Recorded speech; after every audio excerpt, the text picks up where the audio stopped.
everybody. Welcome to another episode of the Crime and Coffee Couple. My name's Allison. And my name is Mike. Mike. Hey, Hi. gal. How are you? Good. How are you? Good. You're getting our puppy all excited. She thinks she's going somewhere, but she's not. She's all right, sitting don't here. get her excited. Aren't you a good girl? She needs to relax. And if you're watching on YouTube, go ahead and look at her and just click subscribe while you're looking at our puppy. So it's a nice, free, easy way to support us. You don't have to pay anything. You just click your little fingies right on that subscribe button there, and alerts or all that stuff. She's the cutest. Yeah, so you had a little hard time starting the podcast, it seems like. She was starting to, this is our second time with this intro. Why don't you tell them what happened? We're doing back-to-back episode recordings here, so I must be getting a little wacky in the head. I went to say our intro, and I realized I couldn't hear myself because I didn't have my headphones on. You're like, hello? And then you just kind of stopped, and I was like, what's going on? You have a stroke? Nope, just didn't have your headphones on. And I'm trying to get my coffee down before noon because it's like kind of the rule of thumb in my head on a work night is I try to finish my coffee before noon. And I'm like, oh, it's 11:52. You know, I had the same thought when I drink alcohol. I always thought, man, I better hurry up and finish this alcohol so my body can start like getting through it, you know? Ugh, so I I'd just don't be miss like, that. all right, well, if I'm going to have one more beer, may as well slam it so that my body starts processing it. Ugh. Didn't seem like a good idea at the time, and it probably wasn't. It wasn't a good idea at the time. No, but you go ahead and do the same with caffeine. Go I ahead. know. Who am I to say? Yeah, just I'm enjoy not it. perfect. Enjoy it, okay? Speaking of not perfect, so we're doing a lot of baseball. Our son has a lot of baseball all week because he made the all-star team in Little League, and we're not on a travel team, thank goodness, but It's still a lot. You guys are practicing nonstop. Yeah, I'm like an assistant coach. It's been 4 days a week. And I think I didn't tell you, but like the other day, I think I threw my arm out, possibly. You did not. I was just warming up with a kid, and it wasn't anything bad. Like he came late, so I'm like, all right, let's just warm you up real quick. We were throwing, and my bicep under my elbow hurt, and I was like, I don't know why this is happening. And he was like, you're 45. and he's like casually long tossing it, and I was throwing it as far as I could to try to get it to him, and it would have to bounce. And I'm like, my arm is dead. What is this kid, like 15? Yeah. Dom. So yeah, well, he's 16. I think he's got 16. youth on his side. We've got 30 years on him. Yeah, and so like afterwards, I was like, oh my God, like it felt like my arm was dead, and it still hurts. Like right now, it actively kind of hurts a little bit. Now, I will say, I used to hear people say all the time, oh, once you hit 40, everything just goes downhill. I'm like, bull crap. I'm 45 years old, and many things have just been the same for me. Like, never let anyone scare you like that because age is truly a number. Take care of yourself. Try to eat right and exercise and sleep. Counterpoint, I would agree that everything after 40, things start going downhill. So that's, again, last week we talked about how we are yin and yang. And this week we're doing the same thing. I think things start breaking down a little bit easier than they used to. I didn't used to throw my arm out. I didn't used to get hurt and stub my toe on things and split them open. Well, that's an accident. Anyone can do that. Actually, I used to break my toe. When you were 23 years old, you broke your friggin' toe. So that's a BS. Yeah. For me, like, I'd say all in all, most everything, like my sleep's a little wonkier these days. And if I don't get enough sleep, I feel, despite the fact that I haven't drank in almost 2 years, I feel like hungover. If you told me I had 2 bottles of wine, I would believe you. Like I'm nauseous. Yeah, I just generally feel sick if I don't sleep well. So you're saying the older you get, things are a little bit different. Just a couple of things. Okay, so we're kind of just glazing over everything you just said. We're kind of throwing that away and Although saying, I was reading a comment on Instagram and I was like, oh, but I do have an astigmatism in my right eye, so my contact is specialty. So maybe if it wasn't in the right position, maybe that's why the words were blurry.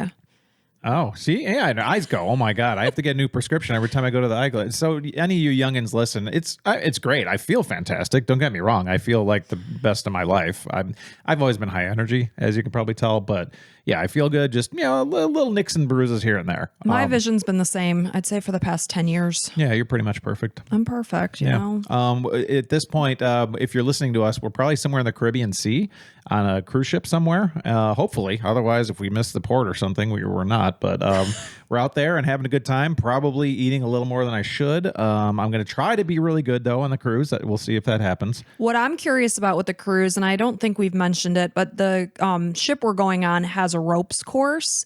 And you tend to be fearful of heights, but you are excited for this ropes course, which I'm happy about because I'm looking forward to doing it.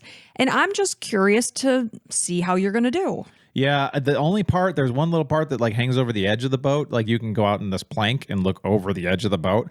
I am pretty sure I probably won't take that plank. I think you should. I'm going to encourage you to. Yeah, and here's that. We saw a YouTube video of somebody doing it, and I didn't think of this, where they're like, you got to hope that the end like stops. She said it was a young girl. She was probably 16. She was like, you are having faith that this won't just keep going, and then you go plunging overboard. Because you're like stuck on this like rappel or whatever. I don't know. The rope. Yeah, they have you secured, and it's like if for some reason this thing rusted and just popped off, you're like, oh my God. All right, now you're scaring me. I know. So I don't see it happening. I'm walking that damn plank. The risk you got and to reward, face your fears in life. I'm getting up on the ropes course. Yeah, and that's fine. I won't ever like pressure you or make you feel bad. I just want to know if I fall, I'm only going to break like my spine and not die. Like, I guess the thing is, I'd hate for you to miss out on a cool experience. Yeah, I think the experience, just the ropes course on the cruise ship, is cool enough for me. I don't blame you for wanting to take the plank. I think I'm going to opt out. Yeah, and who knows? Don't get that set in your mind. You might still want to. Yeah, I won't. It's not going to happen. So that's all right. Well, you might still want to. So by this time, we've already had Father's Day, and I probably had a wonderful Father's Day. Thank you to you. You are going to have a wonderful Father's Day. I already know what I'm making for the meal and everything. It is going to be at your parents' house. Yes. So it's not really my Father's Day. I'm kind of hanging out with your dad. Yeah, it's your Father's Day and my dad's Father's Day. I'd like to hear what you guys think about it. I've read other things online where people are like, you know what? I told them that like your dad's definitely a father, great dad and everything like that. No doubt about it. We should not take away from his Father's Day. But I'm like in the thick of fatherhood where I'm like raising kids and stuff. So I think my fatherhood trumps his fatherhood. I don't think either's trumping. We're celebrating you guys. It's not more important or anything. We're celebrating you. Right, but it should be like my choice of where we go and what we do. I don't want to hurt my dad's feelings. No, he's a great guy. We can do something another day. Whatever you choose. How about that? Nice. This just happened, folks. You just heard it right here. You heard it. We can do something together. And it's probably going to be something I hate. No, I think it's just going to be pickleball, the four of us. Okay, let's do it. We're going to have to nail it down. It'd be fun. I just want to hang out, spend time together. We always talk about pickleball. I just wish there were indoor courts in Florida because it is ungodly hot. Like you guys were at baseball practice. I think the feels like temperature was like 108 degrees. Yeah, newsflash, Florida's hot. I know. Every year I think in my head, maybe this year it won't be so bad this summer. Oh, it's only getting worse. Yeah, it's a horrible hellhole. I always say it's like the Titanic. Every time I sit down to watch the Titanic, I think maybe this time the ship's captain will steer away from. I think that in my head. And maybe Rose will move to the side and allow Jack. She says Jack, she's never going to let go, but then she does. Yeah. Right away. Sorry for the spoilers. Yeah, I hate to spoil it. Our daughter actually hasn't seen that movie, and she keeps saying she wants to see it. And our son's like, I am not watching that. It's 3 hours. What else do you have but time? Right.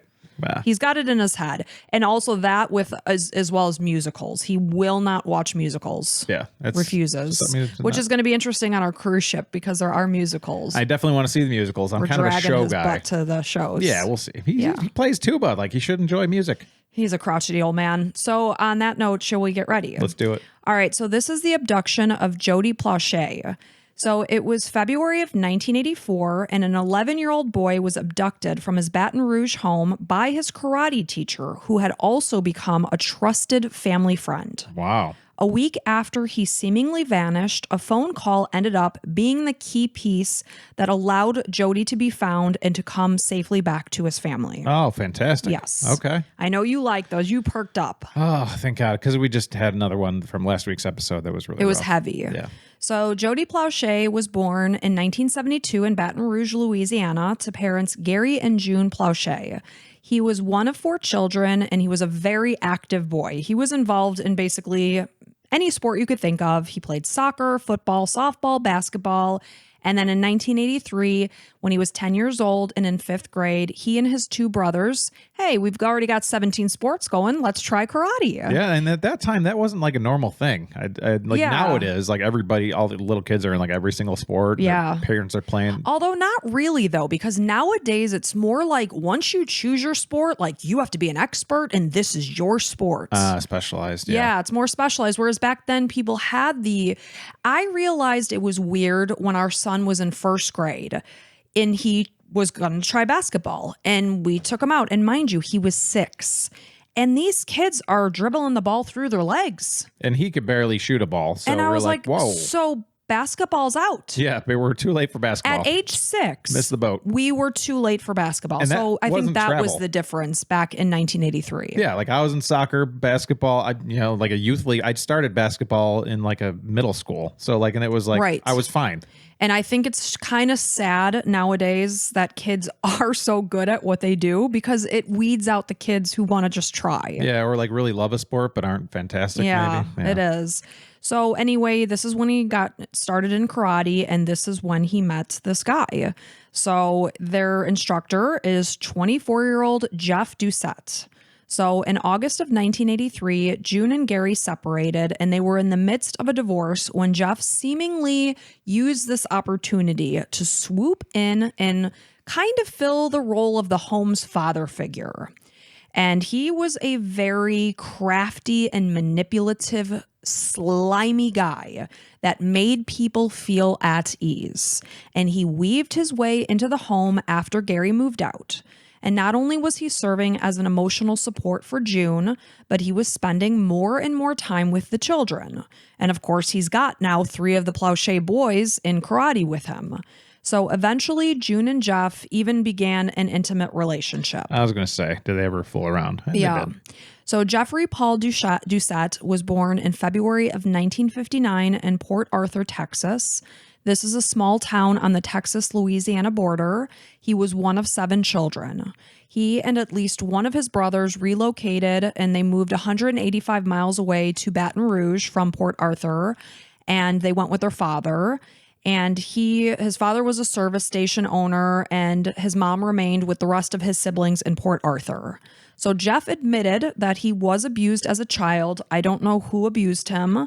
And he said that when he entered his teenage years, he transitioned from victim to abuser. Oh, good. And he began to abuse other children. And he said that later he lost track of all the boys that he ended up abusing over the years. Like boys? So little young boys. boys, like such as Jody. Yeah. So by 1982, Jeff, who was an ex-Marine, was working as a karate teacher. He was specifically teaching Hapkido, which is a Korean martial art. He was living at the karate studio, but spending his days working for his brother's business as a carpet fitter. Some around him did notice that he was, spending a lot of time instructing karate, a lot of time with the children, rather than his job fitting carpets. So he was falling more into the karate studio because of the fact that it was surrounded by his victims, young boys. Yeah, I mean, just looking in, you would just assume that he just liked karate more. Or right, whatever, of course. So initially, Jeff was considered to be a blessing to the Plauché boys. He was improving their physical fitness as well as their discipline because, karate and martial arts, it's very big on discipline. And Jody even went on to win a trophy for the Fort Worth Pro-Am under Jeff's guidance. So everything was looking great. It's like, this is great for the kids. But it didn't take long for Jeff, who was a very opportunistic person, to weave himself into the lives of the families of his karate students. He was often invited to family dinners because people trusted this guy. Well, yeah, he's looked at as a teacher, a mentor. He's, in karate, you're taught like respect and obedience and all this kind of stuff, and not just the physical part of it, but you're like at part of the family because you spend so much time with these kids, and they obviously liked him too. They did. So he's invited to family dinners, game nights. He even spent the night in the homes of his students, sleeping on their couches. In the 1980s, it was just a very different time than it is now. So parents viewed Jeff as a sort of older brother to the boys that he was instructing. One of the families that welcomed him into their lives was the Plauché family. They realized that he didn't have a family of his own. I know, he had his brother and such, but a lot of his family was still back in Port Arthur. So they accepted him into their home with open arms, as many other families did. Jeff spent many Saturday nights with the family. He was eating with them, playing rounds of Password and Trivial Pursuit. And because he didn't have a car, he even would rely on their kindness of the karate students' parents to drive him around. So a psychologist and author, this is Dr. Anna Salter, she studies sexual predators, and she explains that many times sex offenders are extremely affable, likable people that you will trust, and they will fool you. And the building of trust through a charming personality isn't just to convince the children, but also their unsuspecting parents. That's interesting. That's the first time I've ever heard that. Yes. So oftentimes you will find that they are charming, likable people that you connect with. You would think that it would be like, you think of a child molester and you think of like a creepy weirdo. No, many times that is not the case. So looking back, Jody now sees that Jeff Doucette was an experienced groomer with both his victims as well as their families. He would gradually push his boundaries, and as trust was built, he would be so integrated into their lives that while he spent time with his victims or was physically close to them, it didn't even register as something to be alarmed about or something that may be inappropriate, because at this point in time, he was just a member of the family.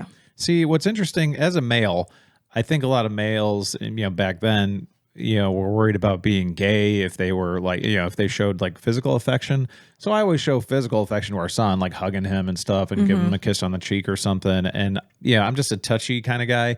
So it's like, I want males to be able to hug other males, but at the same time, you got to watch for that kind of stuff. Well, you coach teenage boys, Yeah. and you were saying like, you'll smack our son on the butt or whatever. Hey, good job. No, not in baseball. Not in baseball. Well, as the coach, no, you wouldn't. But like one of the kids, you were going to pat him on the back, and he was like moving as if you were going to smack on the butt. Well, he was covering his butt, and like I was like, believe me, Tyler, I'm not touching your butt. Right. That's for your parents. Like that's inappropriate. I'm like, my son does the same thing. So I like to pat him on the shoulders if they do something good, and I'm like, hey, great job on that. Like I like to just and they know me very well. You've been coaching them for years. Yeah. So Jeff took advantage of the fact that he was a karate instructor, and this did just naturally involve physical touch during training. Rolling around on the floor. Right. And the grooming with Jody began in early 1983 during these classes, and Jeff ultimately normalized touching Jody's groin and thigh area during practice. And again, it starts innocent. Yeah, it's like, here, you want to be able to feel the muscle here. And it's like, and meanwhile, he's trying to get his finger on his thing. Right. And then the trust grows, and then he knows to push it a little further. And that just really just sickens me to the core, because he's abusing the trust that he has built. And that is just sad. Don't tell me the ending one way or another, but I hope Jeff Doucette is dead somewhere and he can't touch anybody. So he explained to Jody that because his inner thighs were tight, it was very important to help stretch them. And he was his instructor, so of course he was going to help Jody stretch his inner thighs. So it was over several months before he ever started doing anything, that was considered to be inappropriate. Well, because initially you want to build that trust, and then also with the parents, you want to be like, yeah, everything's great. So the parents aren't watching as much as they would. Because they trust Jeff. Yeah. So he's taking the boundary and just gradually moving it a little farther and a little farther. What a scumbag. And initially, if he did touch Jody, say he accidentally grazed his private area while they were stretching, he would pass it off as an accident. And looking back, Jody now realized that it was a slow, gradual process. Jody had been very involved in a handful of other sports, like I earlier mentioned. He was very physically active. But during his time spent with Jeff in karate lessons, Jeff slowly, again over time, convinced Jody to drop every other activity that he was doing and to put his full focus on karate. And we know that Jeff was not doing this for the benefit of Jody, but the benefit of himself. Right. And this was his way of ensuring that he had more time to spend with Jody. So when the lessons first started, Jody viewed his instructor as his best friend, and that's sad. Yeah. He took away an innocent child's trust. Yep. And as time went on, the sexual abuse tragically began. Jody felt that he was unable to tell his parents what was happening because he had this fear of upsetting them or perhaps getting Jeff in trouble. He just wanted to keep the peace at home. Poor and kid. It's just like truly breaks my heart. Well, his parents are also going through like a divorce too, right? Yeah. And probably not getting along, probably a lot of fighting. And it's like, I don't want them to be even more angry and, have as a more little kid, stress. Yeah. And that's so sad. Poor buddy. Because they would have been there for him. Of course. As Jeff began paying an inappropriate amount of attention to Jody, one day when Jody was 10, he offered to teach him how to drive a car. as Jody sat on his instructor's lap, because of course at this point in time, Jody trusts Jeff. Again, he saw him as his best friend. Yeah, of course, a 10-year-old kid's not going to think like what's in his lap. Oh, He suddenly felt Jeff's hands on his lap. And at first, Jody was completely confused. He tried to explain it away in his head that this was just a mistake. Jeff didn't realize where his hands were. And at the time, he didn't say anything. And looking back years later, he realized that Jeff was just testing the boundaries. And this is something that Jody now refers to as textbook pedophilia. Soon, the testing of the boundaries turned into full-fledged sexual abuse, and this began in May of 1983. Being, again, only 10 years old, Jody couldn't understand what was even happening at first. He didn't see his body as something sexual. He was 10. yeah, sexual awakening doesn't happen until puberty. Not at all. And as much as he wanted to tell those that he trusted around him what was happening, he figured it was just easier to keep quiet than risk upsetting everyone. The abuse ended up going on from, March is when he started to push the boundaries all the way. So again, March of 1983, all the way through February of 1984. So just about a year. And in the height of it, Jeff was sexually abusing Jody almost on a daily basis, sometimes even twice a day. So we're talking like things happening. Wait, full-fledged, like yes. Yeah. penetration. Yeah. Oh my God. So on Sunday, February 19th. I want to stab him with my pen in both of his eyes. What a scumbag. It sickens me. And Jody, I listened to on so many different podcasts and interviews. Like, you can just tell he was like such a cool young kid and like a great adult. Like, he uses this whole experience to help other people, which I have such respect for. Freaking awesome. And thank you, Jody, for doing that, because you unfortunately had to go through this utter hell. Yeah. And you're helping other kids every single time you're loud and loud about it and telling people and things to watch out for. Because this wasn't anything Jody did wrong. This was somebody he trusted, an adult that did this to him. And the more you can get kids to realize it's not right, then we say the same to our kids before they go places. Like, if you're being touched, we need to know. We need to know. And please. The other thing it makes me think about, and this part destroys me, and why am I suddenly drawing a blank with Ben Affleck and his Matt Damon with Robin Williams. Oh, Good Will Hunting. Good Will Hunting. It makes me think of this vulnerable kid who was abused by a trusted adult and blamed himself for what happened to him. And I'll never forget that part when Robin Williams just says it over and over. It wasn't your fault. It wasn't your fault. And Matt Damon's like, I know. And he's like, it wasn't your fault. And like, he doesn't know yet. It's like he's trying to get through to him because he's still a kid. Because kids think it's their fault of everything because that's what they go towards. I could cry just thinking about it because kids are so vulnerable and innocent. They're awesome. Kids are like the best thing. And the fact that an adult would abuse that trust and that power just sickens me. So it's Sunday, February 19th, 1984, and 11-year-old Jody was home in Baton Rouge with his family when Jeff came over to his house. He was dropped off by his brother, so at this point in time, he didn't have the car, so he asked June if he could borrow her car. And he was telling June that his brother had to leave. His father was building a new home for the family of one of his karate students. He needed to install the carpets, and he just wondered if he could bring Jody with him.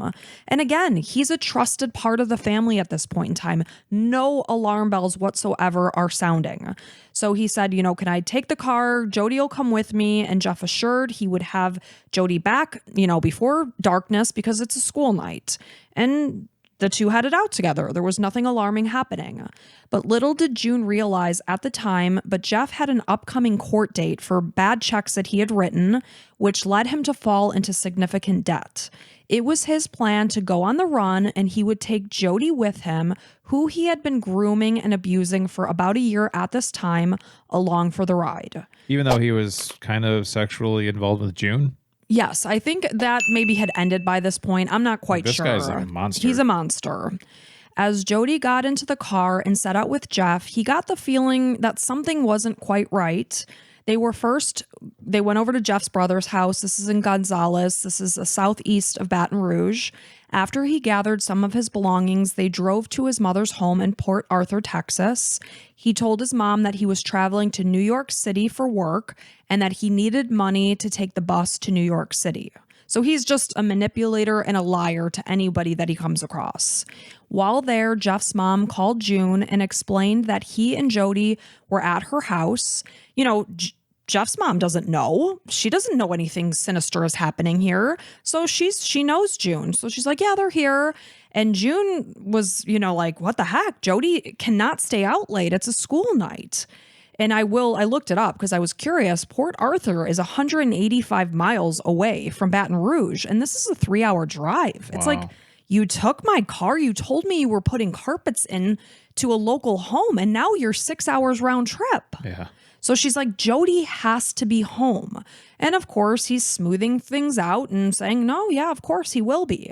So Jeff's mom was worried. She's like, well, how are you going to get Jody home in time if you're going to New York? Yeah. And he assured her that he was traveling through Baton Rouge and Jody would be dropped off at home before he set off for his trip. However, before they'd left Baton Rouge, Jeff had asked Jody, because again, this is an 11-year-old boy, hey, do you want to go on an adventure? We'll go to California. We'll go to Disneyland. And this guy's already got him wrapped around his little finger because all the things he's done. He groomed him.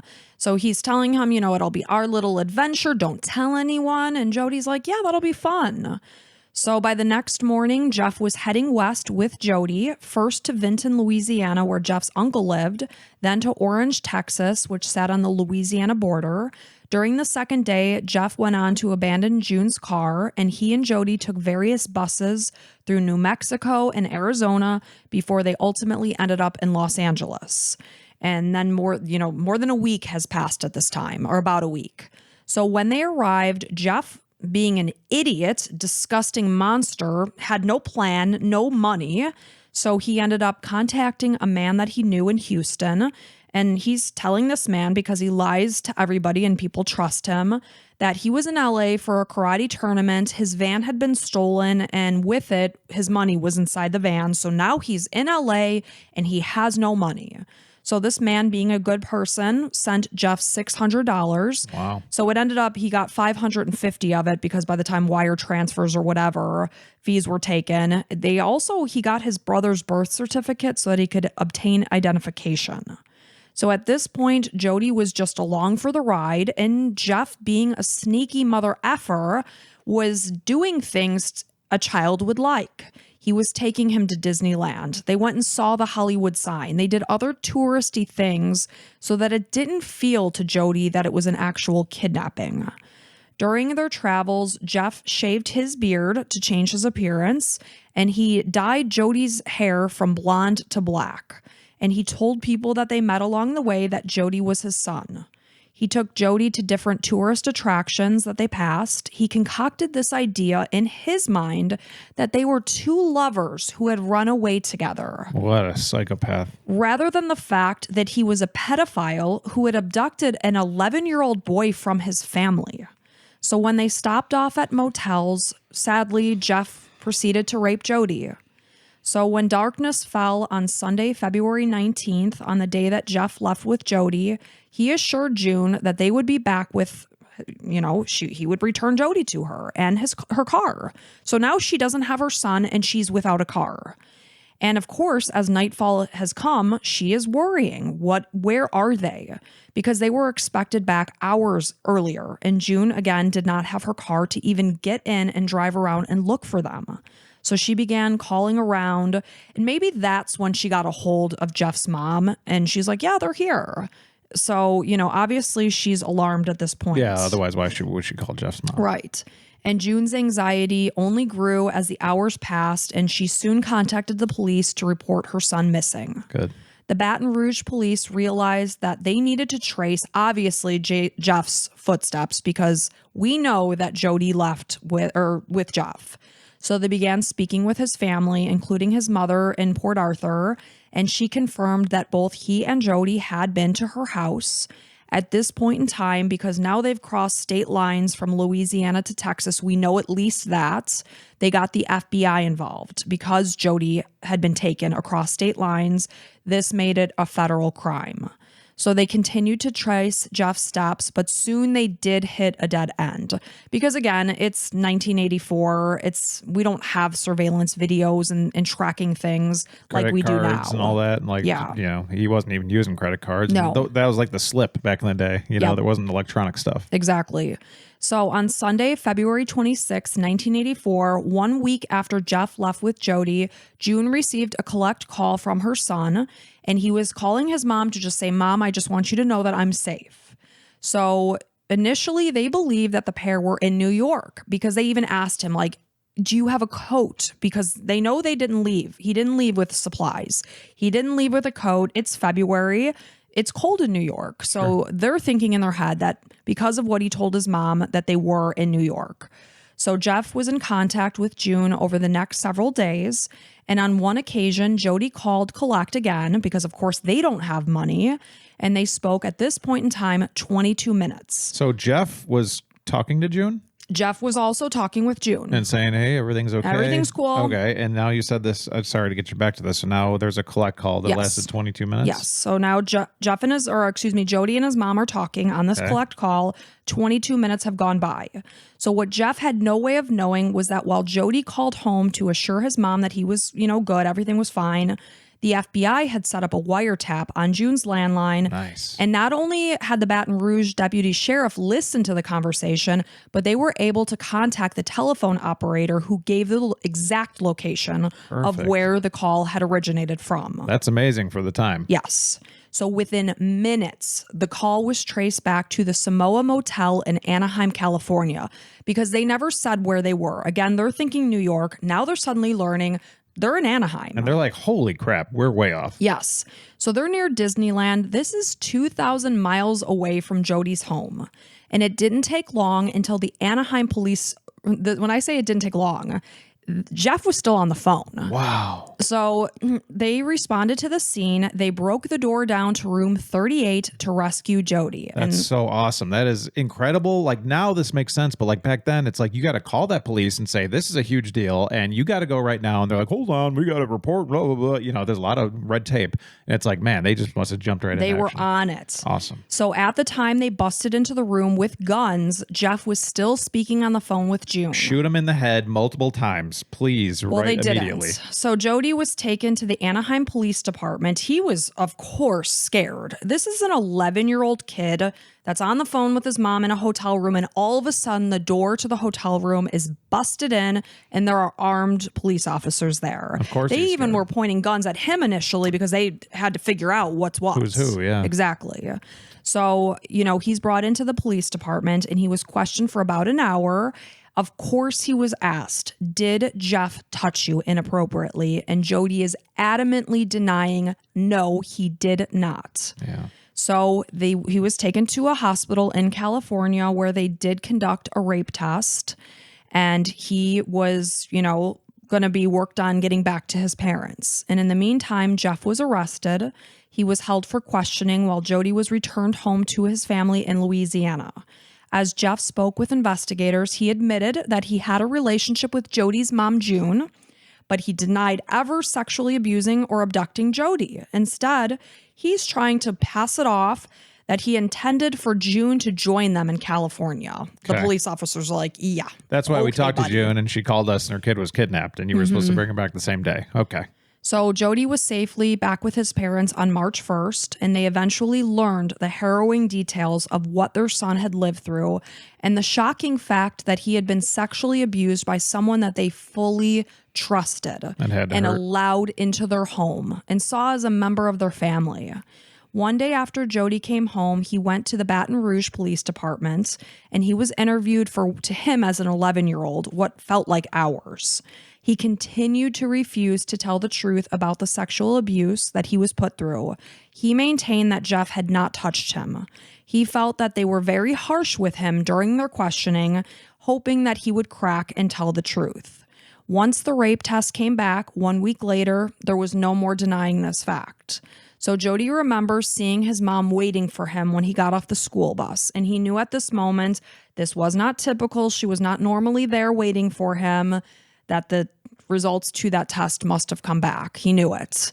So she brought her son into the home and they sat down and she asked him, I need you to tell me. And then she told him, I got the results and we know what happened. We know the truth and you need to start telling the truth. Yes. And all of the truth came out. Jody spilled everything. And he recalls feeling that the weight of the world had been taken off of his shoulders. Oh, that's... Oh, gosh. I just get chills even just thinking that this kid felt like he had to hold this disgusting human secret because he was a trusting, sweet, young, vulnerable boy. Yeah, it's a little 11-year-old just trying to do the right thing, and he doesn't know what the right thing is. He doesn't know. He thinks he's protecting Jeff and protecting his parents. Yeah. So having the ability to finally tell his truth to his mom just made him feel so much lighter. And he remembers afterwards just going out and feeling like a regular kid again and going to ride his bike with his friends. You can like feel a tiny bit of it almost, you know, like just finally, like the birds are kind of like finally flying. He probably saw the colors of the sky again more clearly because he finally got to unburden himself. Good for him. So Gary, this is Jody's dad, he recalls feeling utterly helpless when his son returned, especially once they got the full details of what his son lived through. He was unsure what to do to help him. The horrific ordeal that Jody had been subjected to brought June and Gary back together as parents, not necessarily as a couple, but as parents, in order to be a united force for their children. Because, of course, they know their other two sons were involved in karate, and the fact that Jeff would come and be a staple in their home. They'd play Password and Trivial Pursuit and share dinners together. You know, that was traumatic to everybody.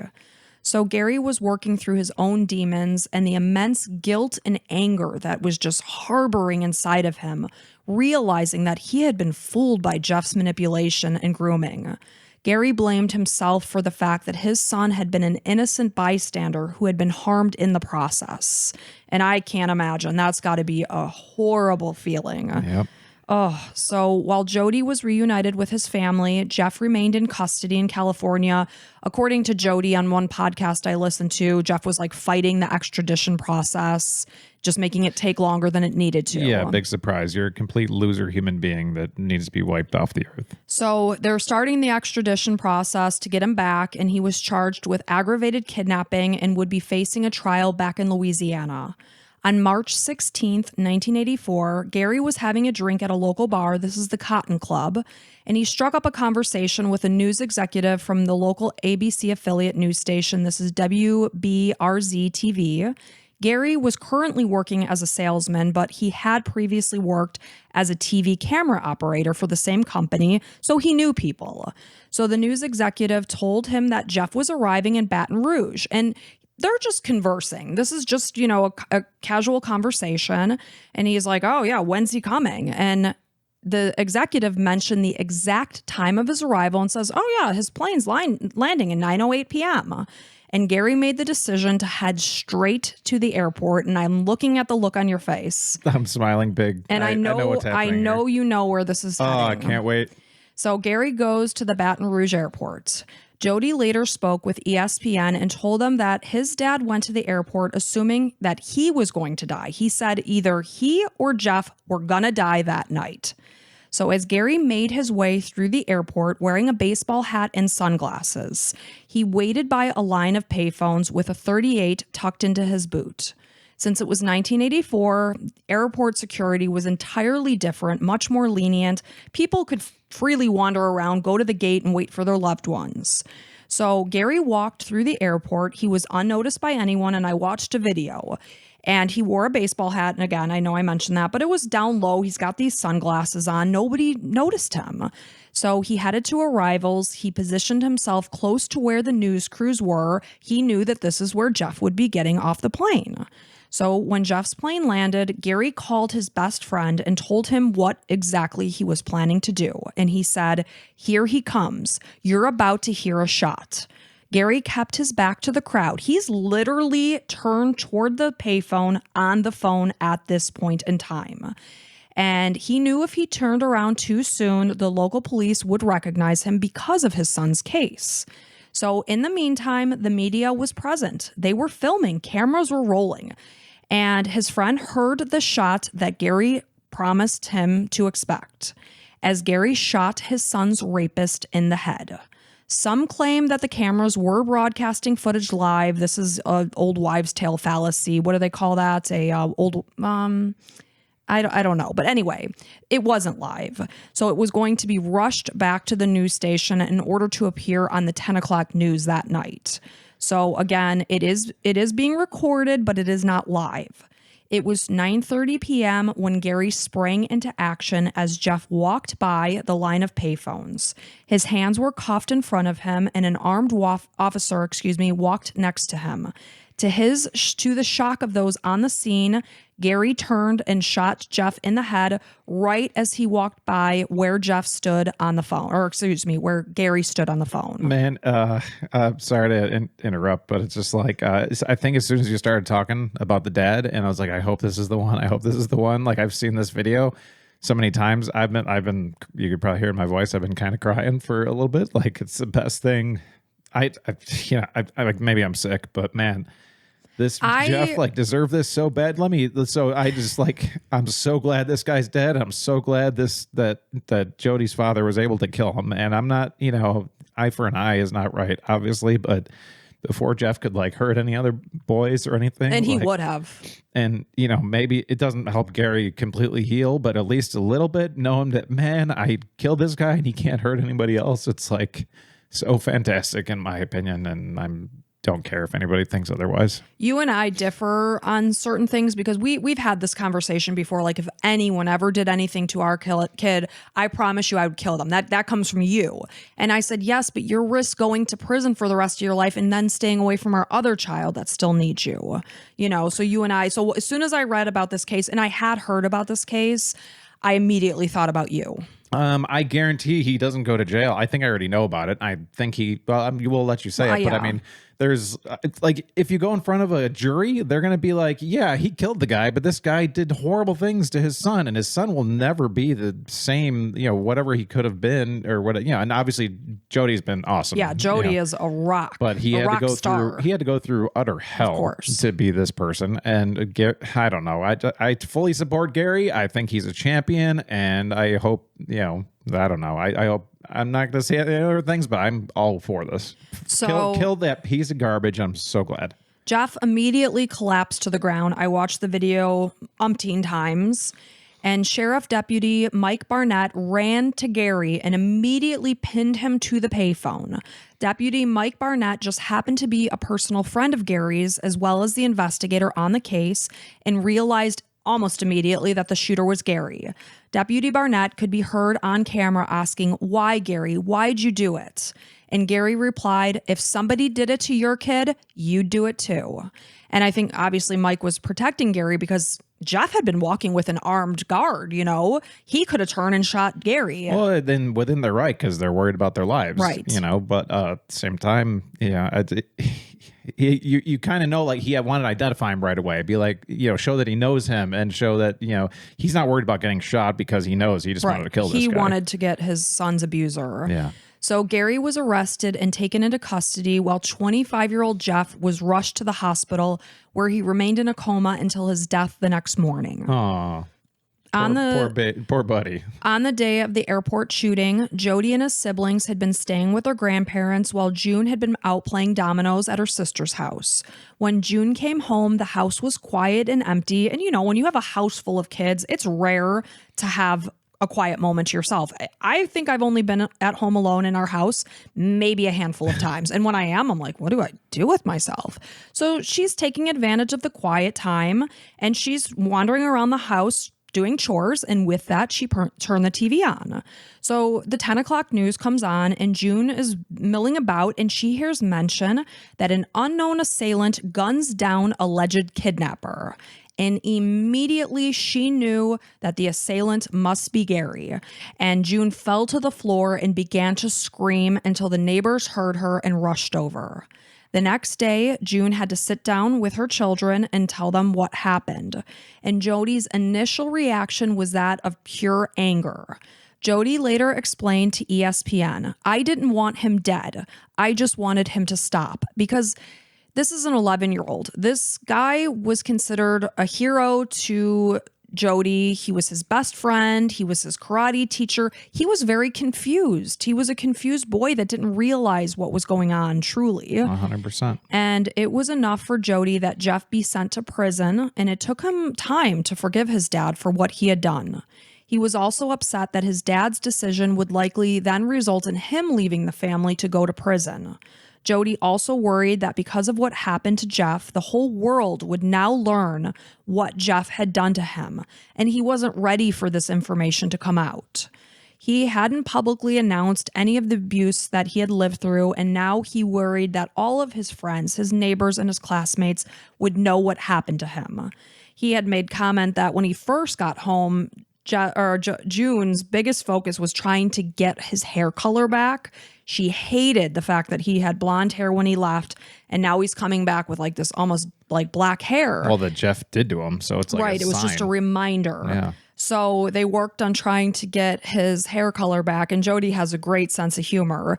And he said that he walked into, maybe the karate studio or something, and like everyone's kind of like looking at him and like fearful because they know what happened.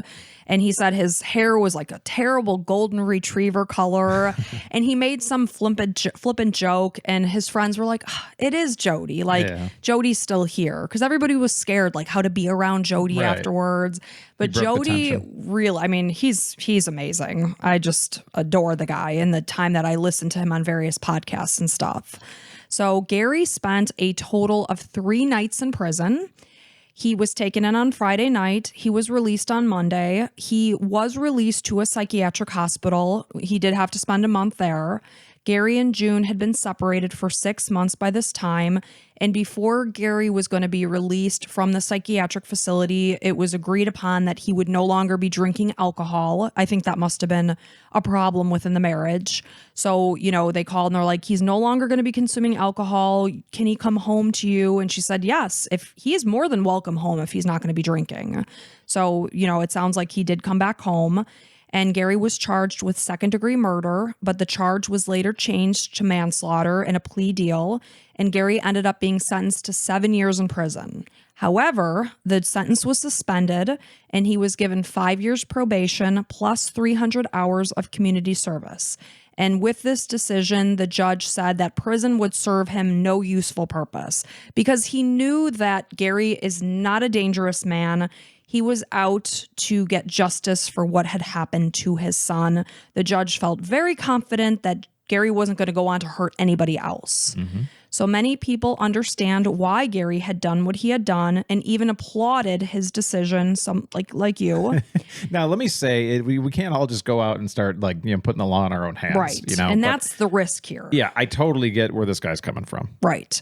So while obviously Jeff's family felt that his sentence was too lenient. However, nothing came of these complaints. Yeah, good. Okay. I'd love to talk to Jeff's family. Yeah, maybe talk to what did Jeff do to innocent children his entire life? That he even lost track of how many. Oh, you could talk about maybe Jeff's entire family going to jail too because of the bad things Jeff has done. Like just anybody related to him. Like not that should, but they didn't do it. No, they didn't, but they knew him, I would rather go that way than saying right.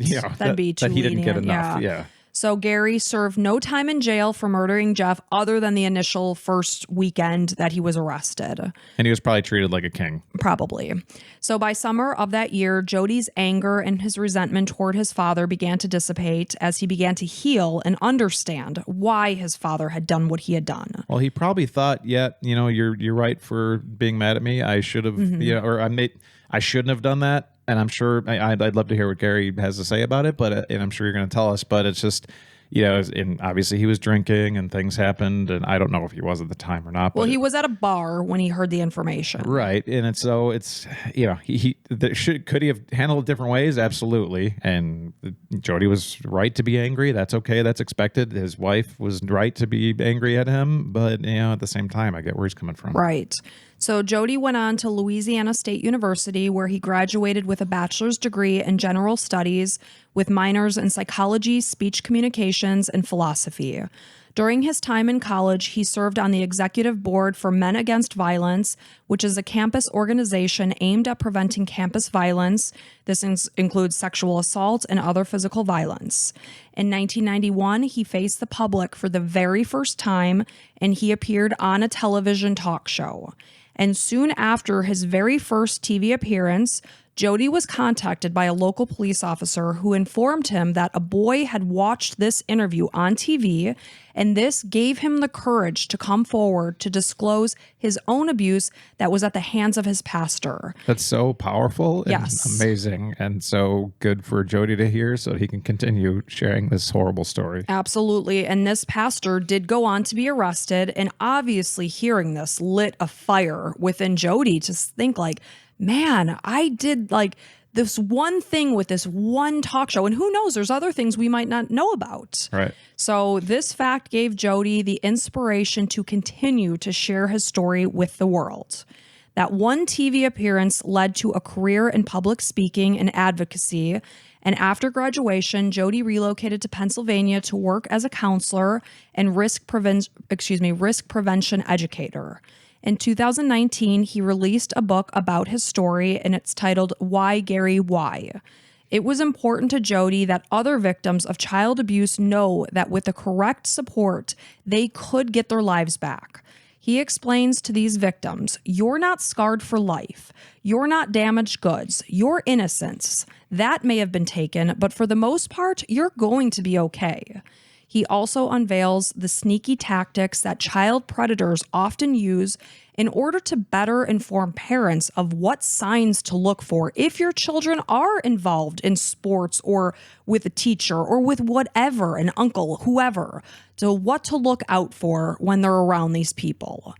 So Gary Plauché suffered a stroke in 2011. He was in a nursing home until he passed away in October of 2014. And Jody describes his father as being the greatest dad of all time. He acknowledges that while it is not okay to take someone's life, he adds, when someone's that bad a person, it doesn't bother you too much in the long run. That's as a dad, that probably made him feel fantastic. Yep. Just, finally forgave him. And Jody realizes that many people view his father as a vigilante, but he said, like, truly to the core, his dad was one of the nicest people he had ever known, and that he had done this as justice for his son so that this guy could not go on and ruin other people's lives. Yeah, his son and future people, that he would undoubtedly do it to if the system screwed up like they do all the time. We're going to give him 5 years, Right. and then he's released at age 30. Only because Jody didn't die in the process. Right. Like like if he would have died, they would have given him more time. But no, it'd be like, okay, yeah, 5-10 years, and he'll be back out and touching kids all over again. Like Gary saved multiple children. So, he's like, people, like, say Jody appears on a podcast or something, or just something random. Like, the first thing people say is like, oh, your dad's my hero or something like that. And he's like, man, my dad was like this sweet guy who would pick up stray animals. And like, people see him as like this vigilante hero. Badass. Gun slaying, like. Like a Western guy, Right. leather jacket.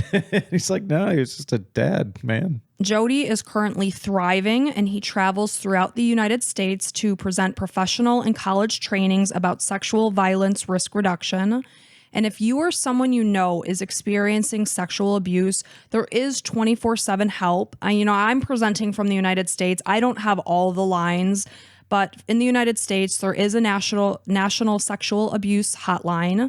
This is 1-800-656-HOPE, which is 4673. But regardless of where you live, help is available.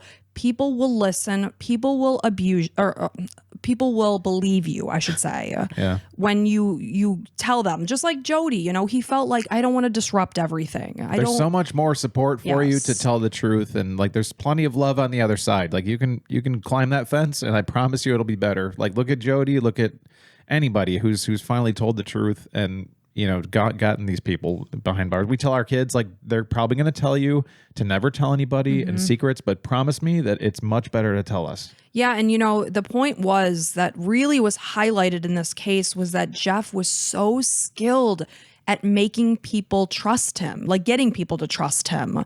And he'd never be the guy you would think that would do that. It's like, no, you see something or whatever. It's like, no, he's just like loves the kids, And that is the story of the abduction of Jody Plauché. And obviously the story of what his father's role ended up being in this case. Yeah. But this is the case that's, I always remember my mom saying, if anyone ever did anything to you kids, she would always refer to Gary.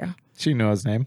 I think so. I think we'll so. have to ask her about it. Yeah. That's thank you so much. This is so important for so many reasons. Number one, just to help kids share, and obviously kids aren't listening to this, hopefully, right? And but maybe they are just on YouTube, having those conversations, because our kids are in contact with other adults throughout the day, and we might think we can trust them, but we don't know what kind of monster is lurking under the normal clothing this person is wearing. It's scary. And there's another whole aspect where it's like men, that like to help kids, like myself. I've been a mentor to like middle school kids and Your stuff. Big Brothers Big Sisters program. Yeah, and it was awesome because I just love to like show kids there's something like positivity, and so like I just love connecting with kids. And there's always that stigma like, oh, you love kids. It's like yeah, I do, because they're awesome they're and they're innocent and yada yada. And the people that really want to like interact with kids, they're watched, which they should be. We got to watch kids, Yeah. And it's tough, but it's definitely worth watching more than anything. I don't know. I'm just so happy that Jody's out there, and you said thriving. He's awesome. Amazing. He's Thank awesome. you, Jody, for getting the word out there. It's so important. I remember we used to have this, we used to live in a townhouse community when we first got married, and there were these young girls, and like, I don't know where the hell their parents were, but they would just like run wild throughout the townhome community. And one of our like younger single guy neighbors was like, they're constantly ringing my friggin' doorbell and wanting to come in. It's like, hell no, you're not setting foot in my damn house. As a man, you're very aware of these things. You're like, in no way will any kid come into my house. I'm a single man. Everybody will look at me right away. So you're like, you'd almost be a dickhead and be like, get off my lawn. You're never coming into my home. Yes. Like, you want to be nice, especially if you're like cool with kids or whatever. But yeah, no, I'm not going to do that. You can't risk that. Right. Exactly. So I knew you would really appreciate this story. Yeah, maybe more emotional than any other story we've had. It was highs and lows, like the worst of the worst is, abusing kids or women or, anybody and taking, control over people. I hate that so much. And at the same time, like revenge, that's when I used to do some stories, I'd always look up revenge stories. And this is one of the best ones out there as far as the ending is concerned. And the fact that it was like fully caught on. You can watch it happen. It's amazing. Like it gives me so like chills when I watch it. I'm like, that is amazing. Like if I watch it before bed, I can't fall asleep for like an hour because my like adrenaline's pumping. Yeah, it's something. So anyway, thank you guys so much for being here. We appreciate the crap out of you. That's kind of a weird way to put it, but that's true. And if you want to see us over at YouTube, we're there. Hi. And if you see I'm wearing the same outfit I wore in the previous weeks, I did change. I showered. We just recorded back to back. And again, if you are a patron and we don't shout your name out, we will eventually. Again, we're pre-recording. But thank you guys so much. And until next time, bye.